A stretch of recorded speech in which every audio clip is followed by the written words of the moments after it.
Ron Thrower, welcome. 3 minutes, welcome. Mayor, Mayor Pro Tem, members of the council, Ron Thrower. I didn't realize I was going to start such a snowball of opposition to something that I see as good planning principles. I would ask the council to look specifically at what is the difference between Plan B and existing zoning today. What we're doing here is we're adopting a future land use map. We're not doing zoning. When a development plan does come forward, of which, by the way, there is not a development plan for this area. I'm not representing a developer in this endeavor. But when a plan does come forward, we're going to have to file for rezoning on the property. We're going to have to talk to the neighborhood about the rezoning. We're going to have to talk to the planning commission. We're going to have to talk to the council. We're talking about future land use here.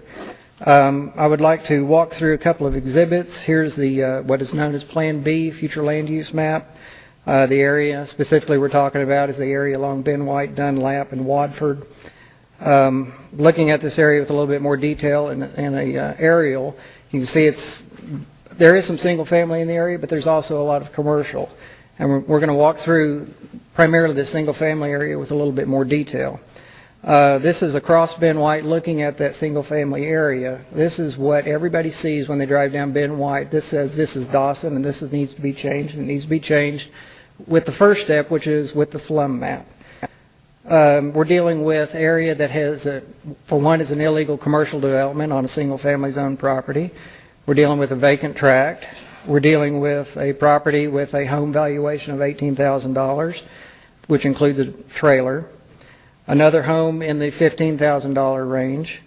Another look at it. A double-wide mobile home, which is the best home in this particular block, phenomenally has a value of $77,000. I don't know how. Another home in the area that has a value under $20,000. Another home backing up to Ben White that has a value of around $18,000. And the side view of the of the block, this is looking across Rainier. This is what the property fronts on. It's Ben White Boulevard. We're dealing with tagging that occurs on the fence through there, and it's a deplorable condition. We need to incentivize it for reasonable redevelopment of the property. This is looking west on Ben White. This is the view from the single-family lots that back up to Ben White. This is the Shell station across, which is located at Congress and Ben White. Since the Dawson Plan was adopted in 1998, we're dealing with almost double increase in traffic on Ben White Boulevard, dealing with projected counts. South Congress went from 32 to 43,000. Ben White is at 134,000, so we got approximately 180,000 vehicles a day in very close proximity of the property. What I'm looking at primarily is an area that is in transition, needs to be in transition, and we're dealing with a FLUM, a future land use map. The area along Ben White certainly does not need to be single family ever. I think you'll hear some discussion about that later on, about how deplorable the conditions are along Ben White. The area directly across north of Dunlap, I think, is another key area that could be a great mixed-use development associated in conjunction with the project along the Ben White frontage.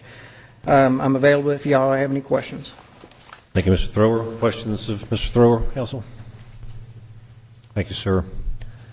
Our next speaker is Laura Morrison. Welcome, Laura. You'll have 3 minutes, and you'll be followed by Julie Alexander. Good evening, Council. I'm Laura Morrison. I'm the president of the Austin Neighborhoods Council tonight. This case, the Dawson folks came to me. This case raised some questions and concerns and confusions, and I wanted to urge you to support Plan B, which is the neighborhood-directed FLUM. I want to address 2 points. The first one is the Planning Commission's recommendation, as I understand it, I wasn't there and I don't want to speak for them, but as I understand it, it's based on their understanding that there's a policy in place that we will make all our corridors, rezone all our corridors commercial. That's what I think might be have gotten us into this misunderstanding. I guess it was also mentioned that that was something that ANC supported, and I'm here to tell you that that's not correct. We don't support making all our corridors commercial. They're in the commercial design standards work that we've been working with Councilmember McCracken. There is a lot of work going on about densifying the corridors, but it's being done in a very balanced and encompassing way so that everybody can have a say in how it happens. And many neighborhood associations do support densifying the commercial areas where their corridors are, but those corridors are identified in the commercial design standards, and it specifically says, and we appreciate that it says this in the policy document, that that the neighborhood plans will supersede the commercial design standards and the corridor stuff. To the extent of conflict. So it was well understood that, if there's going to be, it also says if there's going to be any changes to what those corridors are and where we're going to densify, it would be done through the neighborhood planning process. So I just wanted to make that clear, that we need to make sure that we're all on board, that we're all following that agreement, and I think that we're all going to come up with some really good balanced solutions there. Neighborhoods are on board with densifying corridors where it's right, but where they have a say. I also want to mention that the Planning Commission recommendation is to have a public hearing and not to follow the neighborhood plan process. I want to just highlight that the neighborhood plan amendment ordinance is really, really important. Changing a neighborhood plan is much more than making a zoning change. In fact, the neighborhood plan, it's recommended that neighborhood plans be reviewed through the amendment process every 5 years, and Dawson, I think, is probably way behind on that. They've never had that amendment or that 5-year plan.